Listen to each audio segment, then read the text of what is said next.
Spoken English speaking practice यह एबे कर डू इट नाउ मना करनी बा ना कहनी डोंट से नो मोर होइगला बा मोर सरीगला सेठी कहा जाए आई एम डन यह मोर प्रतिज्ञा इट्स माई प्रॉमिस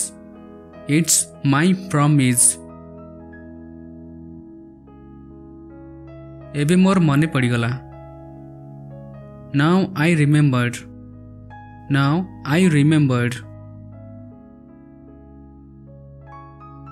तुम पछ को देख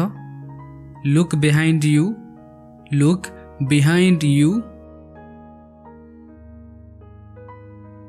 सेमान को आउ देखाओ शो देम मोर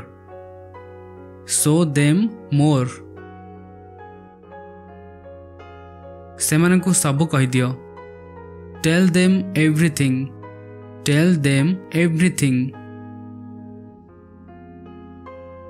जागा खाली करो vacate the place निजर काम करो do your work मु असुविधार अछि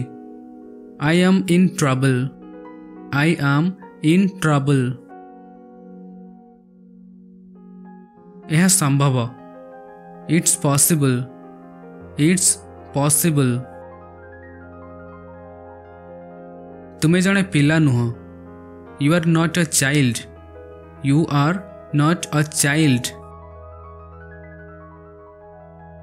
यह सब तुम उपरे बा यह सब तुम उपरे निर्भर करे it's all up to you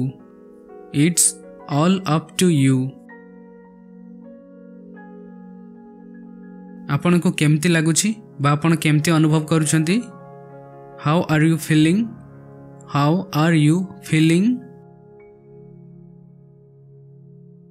कथा को आस बा जहा कहबा को चाहुछ एग्जैक्ट सही कथा ऊपर को आस कम टू द पॉइंट निजर जत्न नियो बा निजर ध्यान रख टेक केयर ऑफ योरसेल्फ मो कथा सुन लिसन टू मी आपण मते सहाय्य करि परिबे कि कैन यू हेल्प मी तुम्हें बुझिलो यू गॉट इट मु बहुत खुशी आई एम वेरी हैप्पी मु वास्तव में आनंदित आई एम रियली प्लीज्ड एठारु चली जाओ गेट लॉस्ट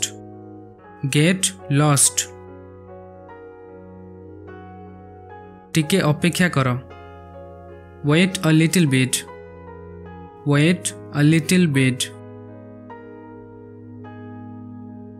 मो मतरे इन माई ओपिनियन सब किसी ठीक अच्छे कि इज एवरीथिंग फाइन यह केवल गोटे गुजब it's only a rumour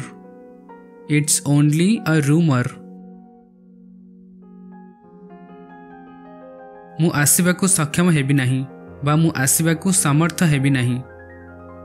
I shall not be able to कम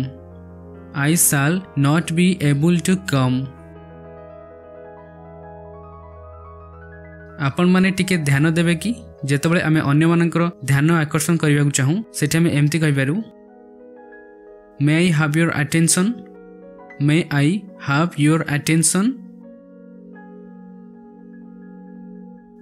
मु आसी परिबी नहीं I can not come I can not come बहुत धन्यवाद thanks a lot thanks a lot तेबे एहा ही हेउ सो बी इट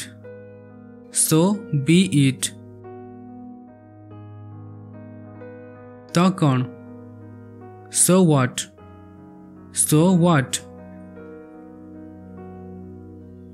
मु टिके दुखी I am little bit sad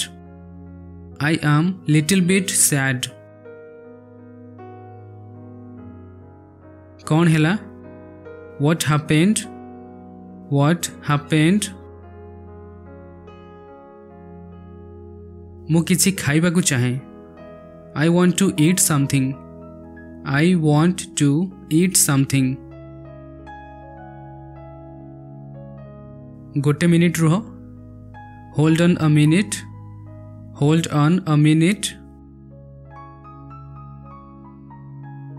ताहा ठीक दैट्स राइट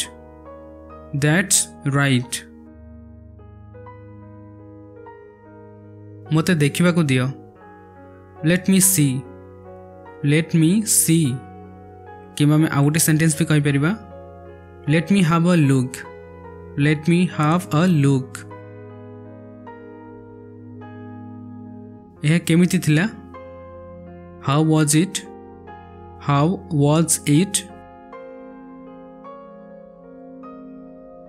बिल्कुल नुह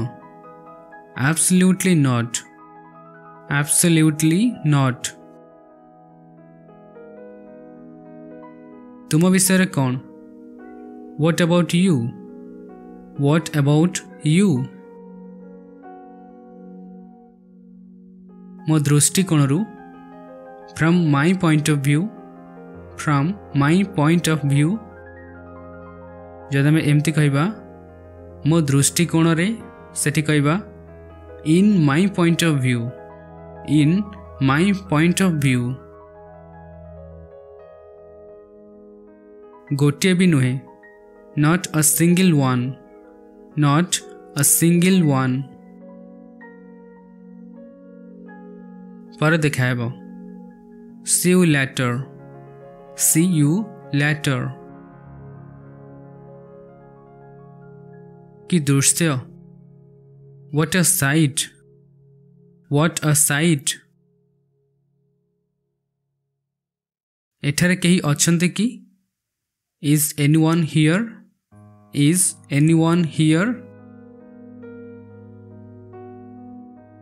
मु सेमती मने करे I suppose so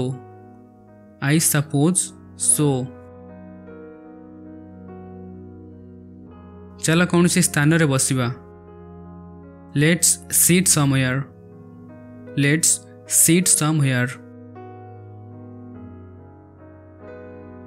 केते शांतिपूर्ण हाउ पीसफुल मु किसी किनिबा को चाहे I want to buy something बुझ गली गॉट इट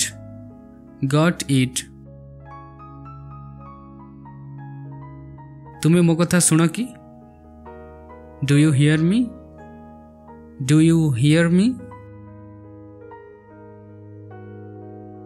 मु अनुमान करे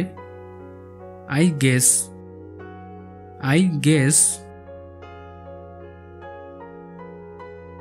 यह तुमको स्पष्ट है कि Is it clear to you? हाँ आगे को बढ़ो Yes, go on. एठी आपण पई गोटे क्वेश्चन रहिला एठारे केही नाहंती एहर इंग्लिश ट्रांसलेशन आपण कमेंट लिखि जणांतु thank you so much for watching take care and keep practising.